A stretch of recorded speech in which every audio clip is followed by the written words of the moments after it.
Attorney Ricky Tumutorgo, nagtataguyod ng katotohanan, nakikipaglaban para sa bayan.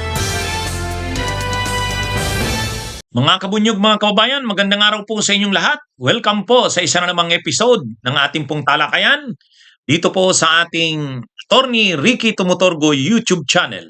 Kung hindi pa po kayo naka-subscribe sa Attorney Ricky Tumutorgo YouTube channel, subscribe na po kayo. Mayroon din po tayo, papanood din po ninyo tayo ngayon sa Attorney Ricky Tumutorgo Meta or Facebook page. Kung hindi pa po kayo naka-follow, follow na po kayo.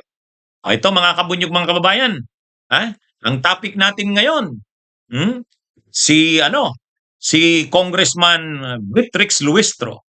Malaki ang magiging papel dito sa mga pinafile na ito na impeachment, Kaya alam naman nating magaling itong si Batangas Representative Beatrix Luistro.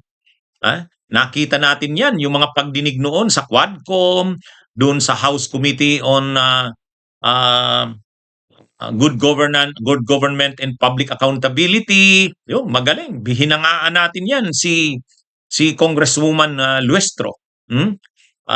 Ngayon, siya yung siya yung itinalagang chairperson ng House Committee on Justice.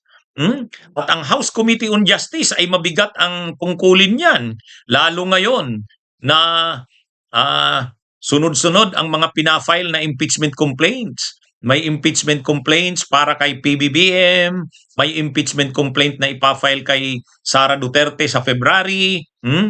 At lahat yan mapupunta yan sa sa House Committee on Justice.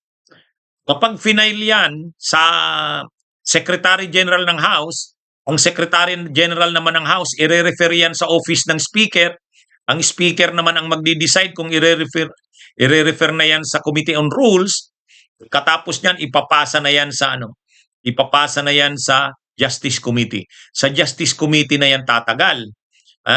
Kasi yung Justice Committee, pag-refer yan sa Justice Committee, magpapatawag ng hearing ang Justice Committee.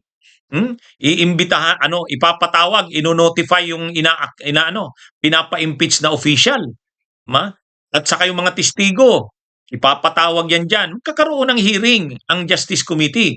Kasi i-determine o pagpapasyahan ng Justice Committee kung sufficient ba in form at sufficient din ba in substance. Ang ibig sabihin ng sufficient in form, nasunod ba yung mga procedural requirements ng pagpa-file ng impeachment. Pangalawa, yung mga grounds ba ay may batayan, may basihan? Yun yung sufficient in substance. Pwede kasing sufficient in form pero sa substance naman ang may problema.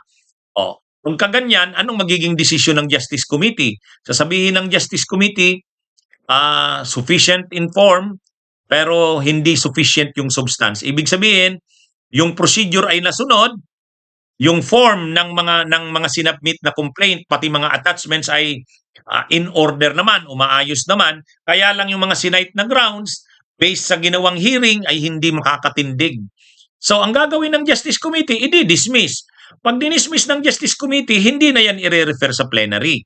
Pero pag nagsabi ang Justice Committee sufficient in form in substance, i-refer yan sa plenary, magbubutuhan ng plenary. Pag nakakuha ng 1/3 na boto, or more than 1/3, magigiyan articles of impeachment, dadalhin na yan sa Senado.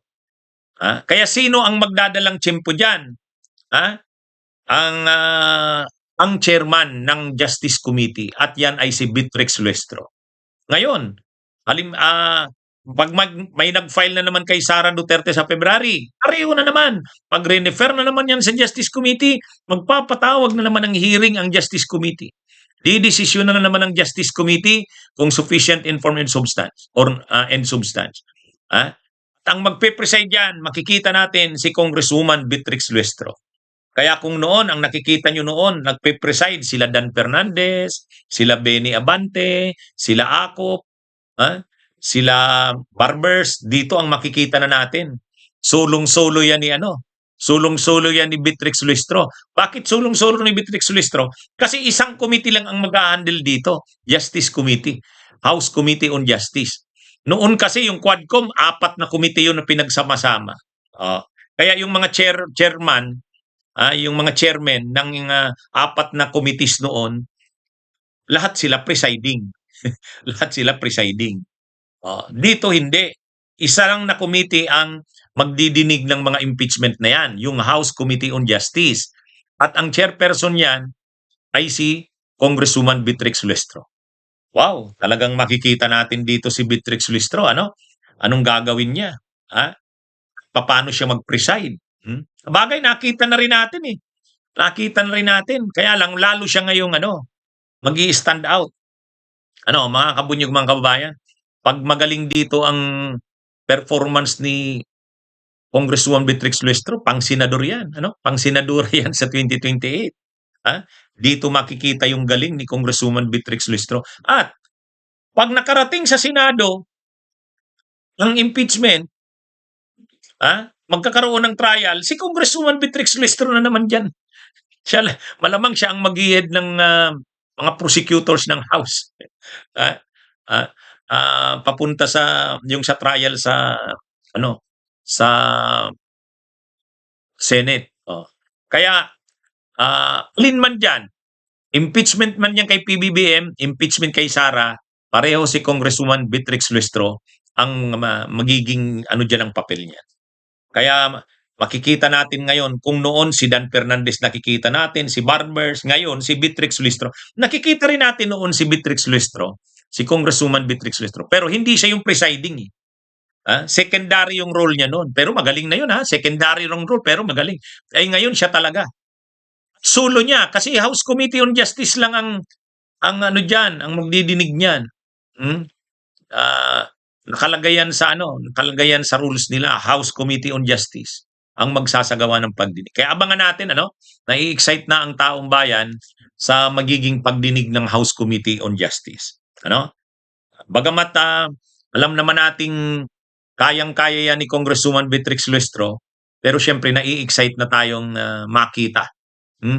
Makita paano ihahandle ni Congresswoman Beatrix Lustro ang impeachment kay PBBM, yung impeachment kay Sara, at maraming impeachment complaints siyang mga ipafile na yan. Maraming legal issues siyang sasagutin diyan. Lagi siya diyang i-interviewin ng media. Makikita talaga natin ang galing dito ni Congresswoman Beatrix Lustro. Mga kabunyog, mga kababayan. Abangan natin. Pero in-interview na si Congresswoman Beatrix Lustro, sabi niya, ready naman daw siya. Ready daw sila. Kahit pa daw 2 impeachment ang i-file, yung kay PBBM at kay Sara Duterte, ready daw sila dyan. Yan talaga yung trabaho daw nila sa House Committee on Justice. Bahagi daw yan ang kanilang trabaho. Okay? Abangan natin, mga kabunyog, mga kabayan.